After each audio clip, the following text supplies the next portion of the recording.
Video clips on blindness tips, a series of video demonstrations for daily living skills for the blind and visually impaired, presented in conjunction with the Washington State School for the Blind. In this tip, Kim Johnson, art instructor at the Washington State School for the Blind, works with visually impaired student Aubrey to create an ornamental loom project.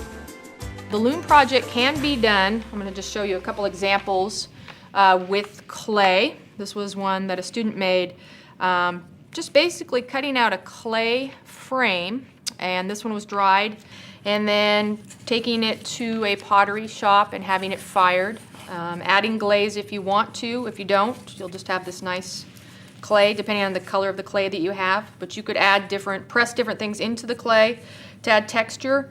Then adding the holes, making the holes large enough that multiple things can go through them.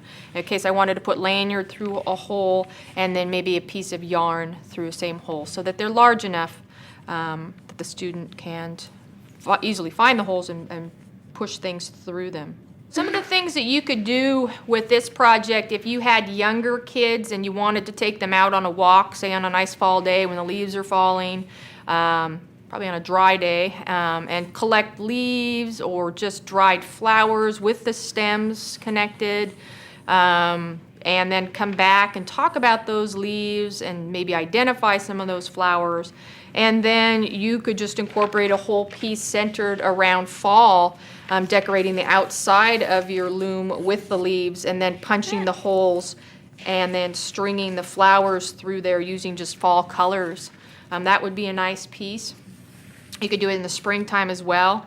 There's just lots of different ways. You could use thin wire if the student was having a difficult time with the yarn. Lanyard is a little bit easier to work with. The yarn can be difficult getting through the holes, so that works with the kids' fine motor, gross motor. You really can't go wrong with this project because there's no right or wrong way to string this.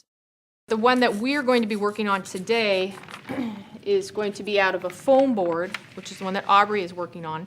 If you didn't have foam board, which can be bought at Fred Meyer, you could just take a regular piece of cardboard and cut out the shape. You could make it bigger or smaller, of course, and then taking your hole punch, scissors, whatever you have available in order to make those holes.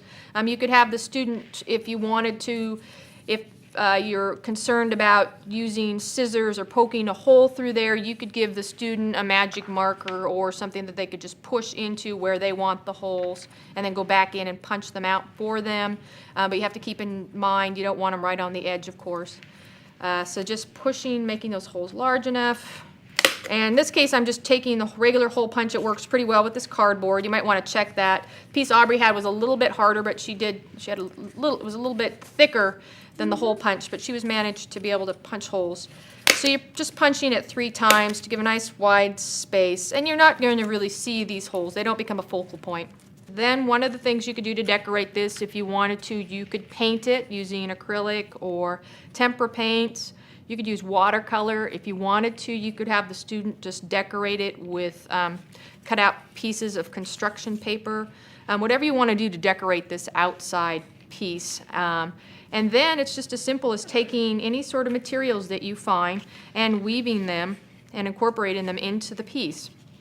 One of the things, though, you'll have to remind the student, they have to remember, though, that you have to pull the lanyard through and then add the beads, or afterwards, if you wanted to add, say, excuse me, Aubrey, if they wanted to just take string or yarn and weave it through and then add things separately and add more items as they go. So you can make these as complicated or as simple as you want using any sort of materials that you could find, and they just make a nice hanging piece. So I know some parents, one thing they love is showing off their kids' work. So this is a great sort of thing to have if you want to, sort of brag about how your kid is so awesome with art. You could have this, and it's a very good decoration too. You could use it as a decoration or just something like that. It's very nice. You could do anything with it. You could incorporate any holiday. And the kids really enjoy it. They get really involved in getting things through, using the different materials that you string and weave through the piece. More video clips for blindness tips are available from the Washington State School for the Blind at wssb.wa.gov.